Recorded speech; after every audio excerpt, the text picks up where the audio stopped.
Good morning, good morning. We are in the tarot study of the Emperor. Well, I'm like, ooh, we're in the tarot study of the Emperor.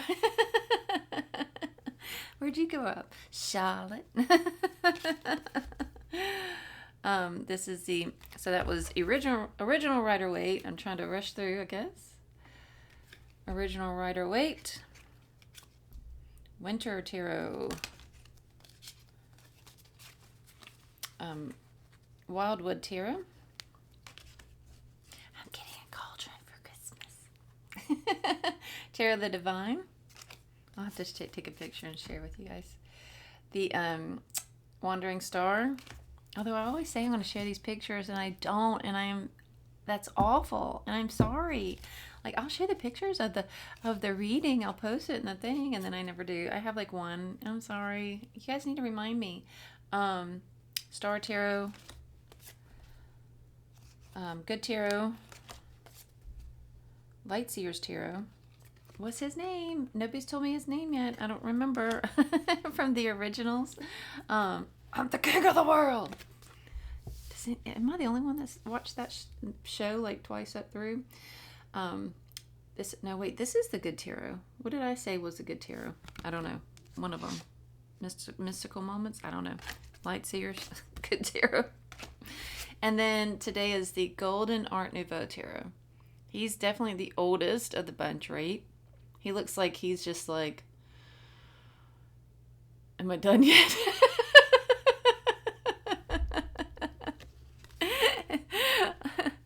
Please tell me if I'm going to die already. That's awful. I shouldn't see that. I'm so sorry, Emperor. Now he's going to get mad at me. He's going to kick my ass.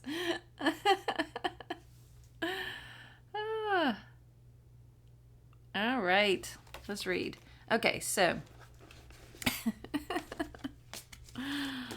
Old Man Emperor.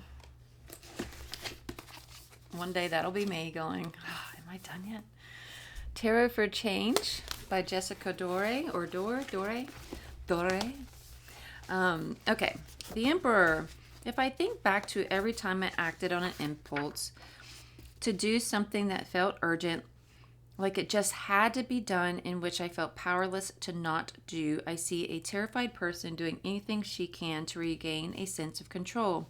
What I observed about compulsions over the years in myself and in others is that they're often a reaction to feeling powerless.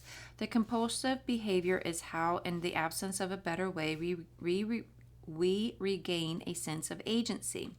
So there are two issues underlying compulsivity as I see it. We can't tolerate our lack of control, and in the process of trying to manage that intolerance, we often create more problems for ourselves. That sense of powerlessness is often triggered by other people's behavior.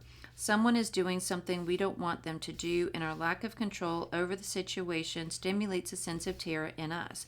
And in that moment, we mistake that small, sacred part of us as the whole of who we are.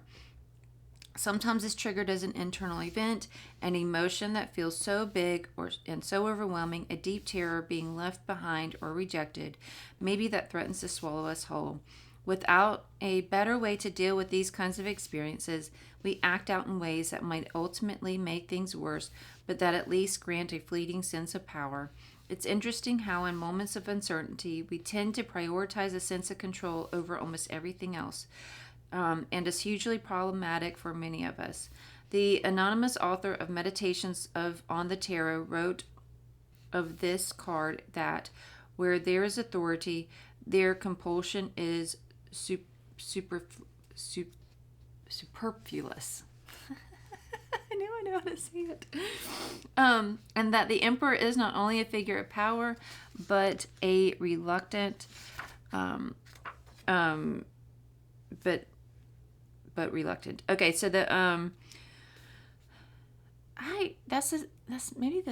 not the first time I've seen that, and I don't know if it's from in this book or not, from the same author or not, but that reference to the anonymous author of Meditations of Tarot. I don't have that. Do you have that? I'm gonna have to look up that. Okay. In other words, the person who embodies true authority must renounce something. More specifically, the author writes that the person must renounce compulsion and violence, two forces that may give a false sense of authority, but are the mark of someone who has no real power to speak of. But so while compulsive behavior is an exercise in violence against ourselves and others in which we forcefully fight away what we fear, true authority is marked by a degree of behavioral sovereignty, the ability to choose actions with intention and care, even when we feel scared and powerless. A person who holds true power is who is able to occupy spaces of intense uncertainty and all the feelings that brings up while remaining stable in their actions. That is, renouncing one's need to react in a way that will give them a false sense of control. The Emperor is the fourth card of the Major Arcana, and the number 4 is associated with grounding, like the four corners of a house or a table. Make your body into a house or a table when you feel afraid. A house with those walls can stand still to witness many, many things, the joys and the terrors, with the thick oak floors sturdy enough to bear the weight. So whether the next time you feel overwhelmed with a feeling or thought pattern that's telling you to do something that will betray your interest, you can be still, even if it's just for 5 minutes. That's how you practice power. Amen. And so it is. And then one day you'll feel like old and in control. Sorry. But he, like, I don't know. It's funny, but and his aren't like that golden ball, I'm curious. It's that sphere. Maybe it says golden apple of wisdom. Thank you guys so much for joining me and learning with me and getting weird with me. Much love.